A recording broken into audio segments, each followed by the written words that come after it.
Saudações a todos, nossos votos de muita paz. Sejam todos muito bem-vindos a mais uma sexta-feira em que estudamos o livro Memórias de um Suicida. Estamos finalizando o capítulo 6º, intitulado A Comunhão com o Alto, e nesse capítulo, muito importante, nós vimos aquele grupo de espíritos em condições dificílimas, dolorosas demais, que foram encaminhados para uma instituição espírita para, através dos médiuns, conseguirem se recompor, se colocarem em condições para dar seguimento a um tratamento, porque nas condições em que se encontravam, nada do que fosse feito os alcançaria tal o estado em que se encontravam. Vimos ali um deles se manifestando, um que havia se jogado no trilho da linha do trem, né? E sentia o seu corpo esfacelado, porque o corpo de fato esfacelou, mas o que esfacelou foi o corpo físico, mas aquilo repercutiu no seu corpo espiritual pela ligação mental em que ele se via com o corpo físico, especialmente no suicida. Isso é muito intenso, muito forte, porque os laços que unem o perispírito ao corpo físico são cortados abruptamente, não dentro de um processo natural de desencarne. Então as consequências são muito dolorosas. Mas vimos que houve uma melhora, emocionou-nos a todos aquela manifestação, né? E estamos vendo justamente esse ponto e estamos quase finalizando o capítulo e vamos dar continuidade então a este momento tão emocionante que estávamos vendo. Continuemos. Ó Deus do céu, que ofício religioso ultrapassará em glórias essa reunião singela, desprovida de atavios e repercussões sociais, mas onde a atribulada alma de um suicida descrente da misericórdia do seu Criador, desesperada pelo acervo dos sofrimentos daí consequentes e inclemência de remorsos, é convertida aos albores da fé, pela doçura irresistível do Evangelho do meigo Nazareno. Nos lembramos quando ele implora, né? Porque foi mostrado a ele, conforme o dirigente da sessão, o orientador da sessão, ia lendo e falando sobre as passagens de Jesus, ele ia vendo aqueles que foram curados por Jesus, porque aqueles quadros foram plasmados, falamos sobre isso, tudo isso tocou demais ao coração de todos, não só desses que estavam nessas condições tão difíceis, mas alcançou grandemente aqueles um pouco em melhor condição, como o grupo de Camilo, por exemplo, que já eram detentores da lucidez, do entendimento, já tinham adquirido ali a compreensão, o entendimento, né? E foi muito tocante. Então, é isso que Camilo está dizendo, que ofício religioso ultrapassará em glórias essa reunião singela?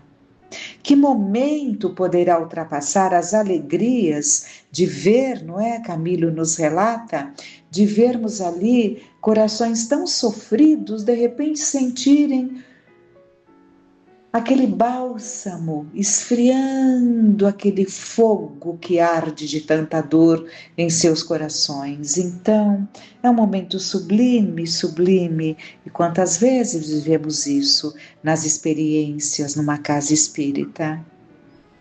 As alegrias que podemos viver nesses momentos ultrapassam. Não há nada muito difícil, algo que atinja, que leve a essa alegria verdadeira, né? Esse contentamento de estar ali vivendo um momento assim. Então, mas continuemos. Que cerimônia, que ritual, quais festividades e pompas existentes sobre a terra poderão ombrear-se com a magnificência do santuário secreto de um núcleo de estudos e labores espirituais, onde os missionários do amor e da caridade do unigênito de Deus, em seu nome, esvoaçam, mergulhados em vibrações ilibadas e puras, oferecendo aos iniciados modernos que se congregam em cadeias mentais excelentes o precioso exemplo de nova prática de fraternidade? Em que setor humano depararia o homem glorificação mais honrosa para lhe condecorar a alma do que essa de ser elevado à meritória categoria de colaborador das esferas celestes, enquanto os embaixadores da luz lhe desvendam os mistérios do túmulo, ofertando-lhe sacrossantos ensinamentos de uma moral redentora, de uma ciência divina, no intuito generoso de reeducá-lo para o definitivo ingresso no redil do divino pastor?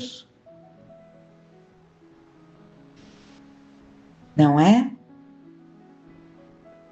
Então, Camilo está dizendo o que na Terra, em termos de festas mundanas, né, pode trazer esse sentimento. Ele continua: homem, irmão, que como eu, descendes do mesmo foco glorioso de luz. Vamos ouvir. Aqui é um coração sofrido, arrependido por ter cometido suicídio. Ele não aceitou a cegueira e já não era novo, já era um homem de idade avançada, mas não aceitou a cegueira. Escritor renomado, não aceitou e não entendendo a continuidade da vida, a imortalidade da alma, achou que poderia pôr fim à sua vida simplesmente atacando ao seu corpo. A dor foi muito grande, como vimos, o arrependimento muito grande, a mudança muito grande, isso é altamente positivo nesse espírito Camilo. E ele se volta a nós agora. Vamos ouvi-lo. Homem, irmão, que como eu, descendes do mesmo foco glorioso de luz, alma imortal, fadada a destinos excelsos no seio magnânimo da eternidade. Apressa a marcha da tua evolução para o alto, nos caminhos do conhecimento, reeducando o teu caráter aos fulgores do Evangelho do Cristo de Deus. Cultiva tuas faculdades anímicas no silêncio augusto das meditações nobres e sinceras. Esquece as vaidades depressoras, relega os prazeres mundanos que para nada aproveitam, senão para excitar-te os sentidos em prejuízo das felizes expansões do ser divino que em ti palpita. Alija para o bem distante do teu coração o egoísmo fatal que te inferioriza no concerto das sociedades espirituais, pois tudo isso mais não é que escolhas terríveis a dificultarem tua ascensão para a luz. Rasga teu seio para a aquisição de virtudes ativas e deixa que teu coração se dilate para a comunhão com o céu. Então, as arestas do calvário terreno que palmilhas serão aliviadas e tudo parecerá mais suave e mais justo ao teu entendimento aclarado pela compreensão sublime da verdade, pois terás dado abrigo em teu seio as forças do bem que promanam do supremo amor de Deus. E depois, quando te sentires afeito às renúncias, quando fores capaz das rígidas reservas necessárias ao verdadeiro iniciado das ciências redentoras, quando tiveres apartado teu coração das ilusões efêmeras do mundo em que experimentas a sabedoria da vida, e empolgada se sentir a tua alma imortal pelo santo ideal do amor divino, que teus dons mediúnicos se entreabam qual preciosa e cândida flor celeste para a convivência ostensiva com o mundo invisível, despetalando aljôfares de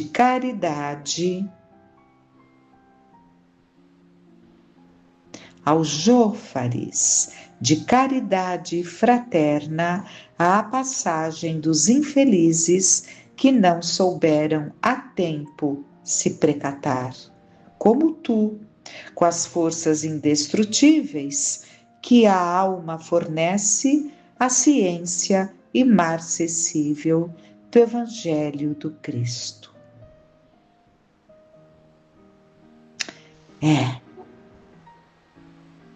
Então, ele está se dirigindo a todos nós, para que nos precatemos, né? Porque estes não souberam precatar-se, como nós aqui, né?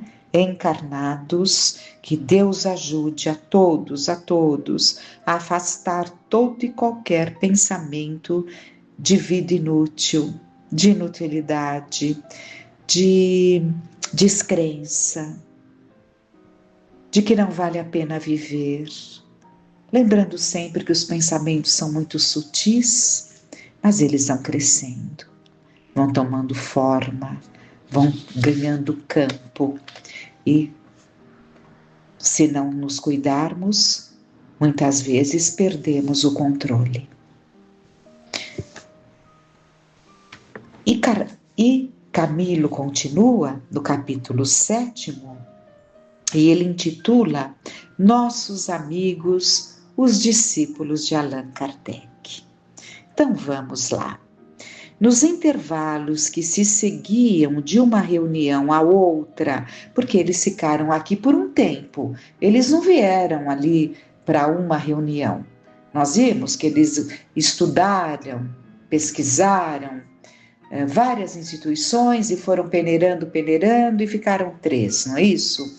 Então, se não me falha a memória. Então, nos intervalos que se seguiam de uma reunião à outra, não voltávamos ao nosso abrigo da espiritualidade. Permanecíamos antes no próprio ambiente terrestre, em virtude de ser a viagem a empreender excessivamente dificultosa para grupo numeroso e pesado, tal como o nosso, poder repeti-la em trânsito diário. O que ele quis dizer com pesado? Padrão vibratório inferior. Quanto mais inferior formos, mais o nosso perispírito é adensado, é denso, portanto pesado. Quanto mais trabalhado, burilado os sentimentos, vai adquirindo uma leveza. E, tratando-se dos que se encontram nesse estado de leveza, o ir e vir, nesse processo de volitação é muito tranquilo, mas não com esse grupo, nessas condições tão difíceis, né? Então, eles permaneciam aqui mesmo na crosta. Nossa qualidade de suicidas, aliás, assim foi que ficamos entre os homens cerca de 2 meses, tempo necessário à consecução das reuniões íntimas de que carecíamos e de outras tantas de preparação iniciática, onde apenas os princípios e conceitos morais e filosóficos eram examinados sem a prática dos mistérios. Então, estudos filosóficos. Nossa qualidade de suicidas, cuja aura virulada por irradiações inferiores poderia levar à perturbação e o desgosto às pobres criaturas encarnadas das quais nos aproximássemos, ou delas receber influenciações prejudiciais ao delicado tratamento a que éramos submetidos.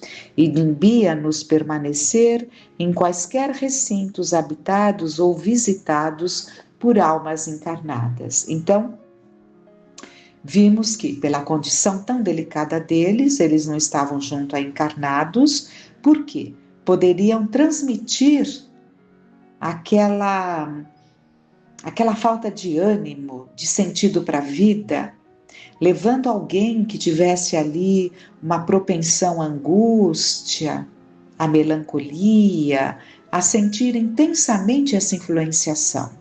Então, os encarnados foram resguardados, assim como eles também poderiam receber de algum encarnado algum prejuízo, dependendo ali da vibração desse encarnado, né?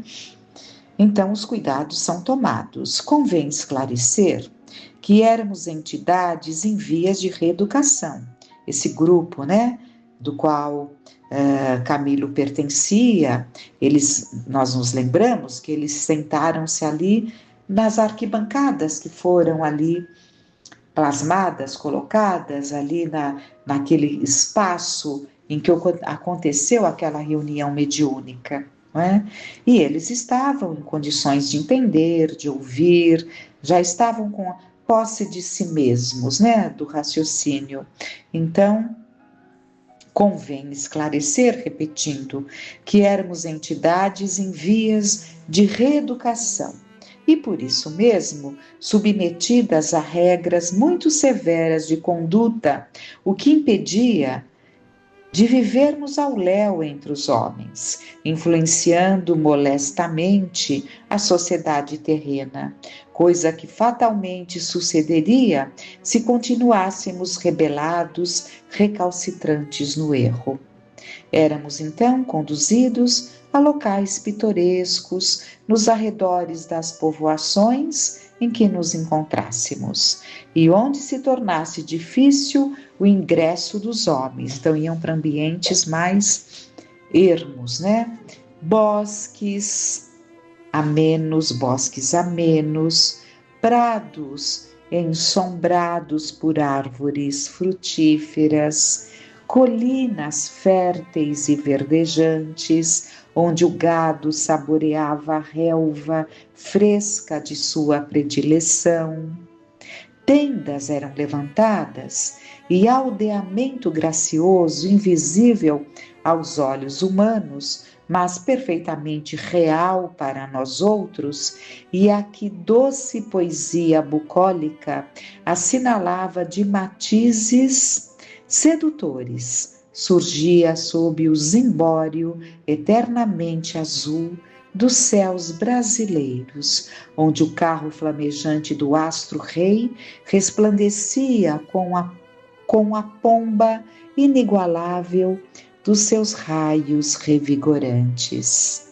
À noite, terna melancolia adoçava nossas amarguras de exilados do lar e da família, quando, voltando de assistir às arrebatadoras preleções evangélicas durante as reuniões dos espiritistas cristãos, nos quedávamos a meditar sob o silêncio inalterável das colinas ou da placidez dos verges, rememorando as lições fecundas sobre a existência do Ser Supremo como Criador e Pai, enquanto fitávamos a umbela celeste marchetada de estrelas lucilantes e lindas.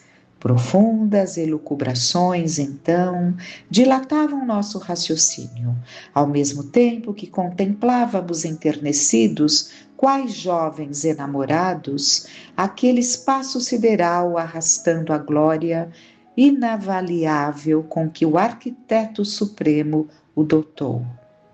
Aqui eram astros fulgurantes imensos, sóis poderosos, centros de força, de luz, de calor e de vida.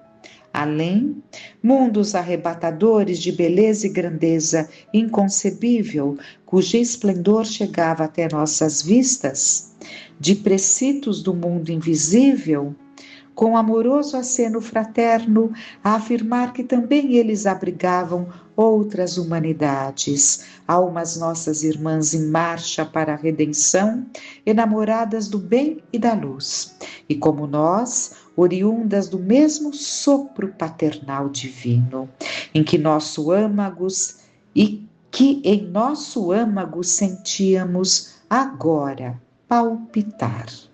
Apesar da extrema pobreza moral em que nos debatíamos, e por toda parte a expressão gloriosa do pensamento do Altíssimo a falar do seu poder, do seu amor e da sua sabedoria. Então, vejam a profundidade do que eles foram levados a perceber, né? Então, eles contemplavam, ao mesmo tempo que contemplavam enternecidos, quais jovens enamorados, o espaço sideral, né? Então, mas eles iam vendo, mas não viam como nós quando olhamos o espaço sideral e nos deleitamos vendo, quando temos a oportunidade de sair dos centros urbanos, né? E podermos ver o zimbório, aquele céu estrelado, sabemos muito bem o que vemos, né? Aquele céu escuro, aquele azul escuro da noite, enfeitado com aquele brilho de estrelas, mas eles alcançavam mais. Eles estavam sendo levados a perceber muito mais, além do que os nossos olhos, aqui de encarnados, percebiam.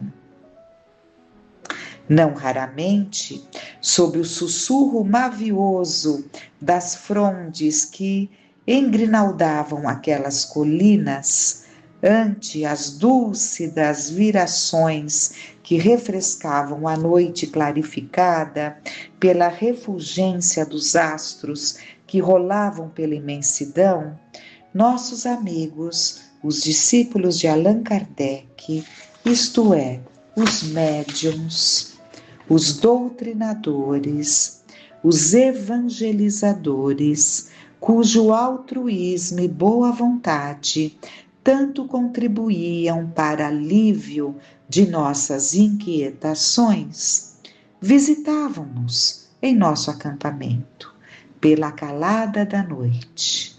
Mal seus corpos físicos repousavam em sono profundo.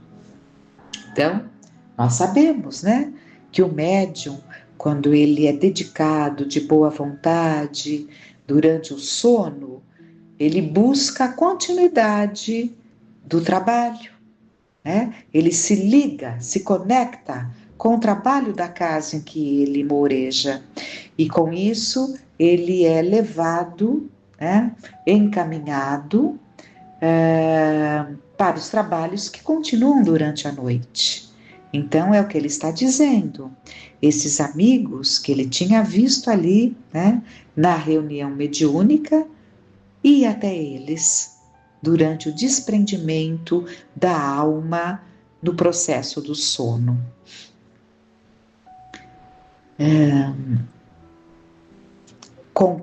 Confabulavam conosco piedosa e amorosamente, pois tinham livre acesso em nosso aldeamento de emergência.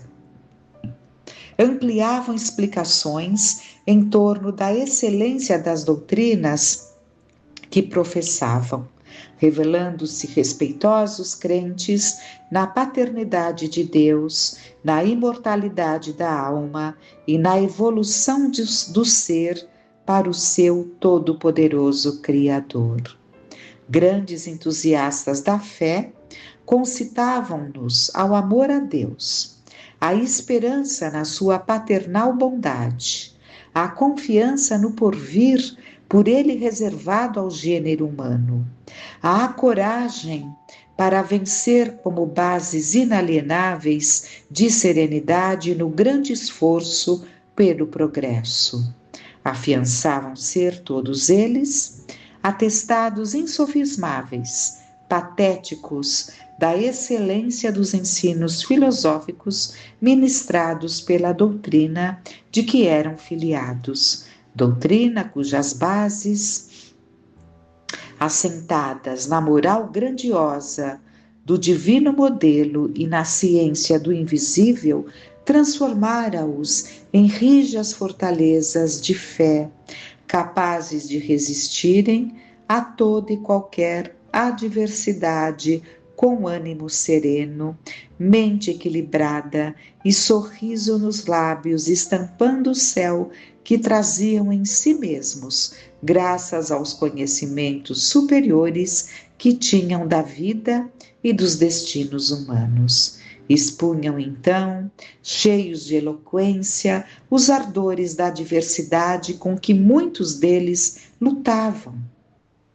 E ouvindo-os, abismávamo-nos, e nossa admiração crescia, tornando-os maiores no conceito que deles fazíamos. Este varão respeitável, chefe de família numerosa, era paupérrimo, vivendo a lutar sem tréguas pela subsistência dos seus. Aquele outro, incompreendido no lar, isolado no seio da própria família, que não lhe respeitava o direito sagrado de pensar e de crer como lhe aprouvesse. Esta senhora, carregando a pesada cruz de um matrimônio desventurado, subjugada ao imperativo de duras humilhações e desgostos diários. Eis, porém, mais esta, que vira morrer o filho único em plena juventude, a rima e doçura da sua viuvez e da sua velhice. Enquanto essa jovem, nas vésperas do consórcio ternamente almejado, se vira recompensada na sua doce e prometedora dedicação com o perjúrio abominável daquele que lhe despertar os primeiros arroubos do coração, pois o ser iniciado no espiritismo cristão não exclui a necessidade de grandes reparações e testemunhos dolorosos. Grande ensinamento, porque muitas vezes o trabalhador se entrega ao trabalho até com afinco, mas dentro dele ele tem o desejo de sentir-se merecedor de não passar por certas provas, sendo que, na verdade, todo esse ardor com que se entrega ao trabalho é justamente para o preparo, para enfrentar as situações da forma adequada, sem perder-se uma encarnação, passando pela prova e não tendo que repetir a prova, porque sofrimentos na vida todos nós temos, são os desafios, ninguém encarnou para tirar férias, né? Então, o problema é quando não sabemos passar pelas lutas e vamos ter que reparar e refazer essas lutas. Então, o foco é nos prepararmos para saber passar pelos desafios. E quando assim nos preparamos, as coisas não nos alcançam da forma como poderiam nos alcançar, desestruturando o nosso emocional, o nosso equilíbrio.